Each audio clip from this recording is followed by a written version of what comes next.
दोस्तों आप देख रहे हैं लालटेन भोजपुरी और आप लोगों का एक बार फिर से लालटेन भोजपुरी चैनल पर स्वागत है। तो दोस्तों आज की मुख्य खबरें कुछ इस प्रकार से हैं।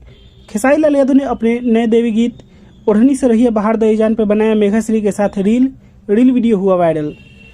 खेसारी लाल यादव का एक बार फिर से आ सकता है वत्स रिकॉर्ड से एक नया हरियाणवी सॉन्ग। कम्युनिटी टैब में वत्स रिकॉर्ड ने पोस्ट करके दिया जानकारी। खेसारी लाल यादव के बैगन वाले म्यूजिक पे आ रहा है टुनटुन यादव का नया गाना केला लेला, जो कि बहुत ही जल्द आप लोगों के बीच रिलीज होगा। खेसारी लाल यादव का एक और गाना पे 200 मिलियन व्यूज हुआ कंप्लीट। गाना का नाम है अब बस करे पगली रह दे, दर्द दिले बड़ी पहले सह दे। पवन सिंह पर एक गरीब सिंगर ने लगाया 30,000 रुपये के धोखाधड़ी का आरोप। अब सच्चाई इसकी क्या है, इसके बारे में मुझे कोई खास जानकारी नहीं है।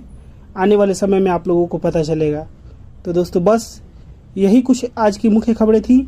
आप लोग इस वीडियो को लाइक करिएगा, शेयर करिएगा।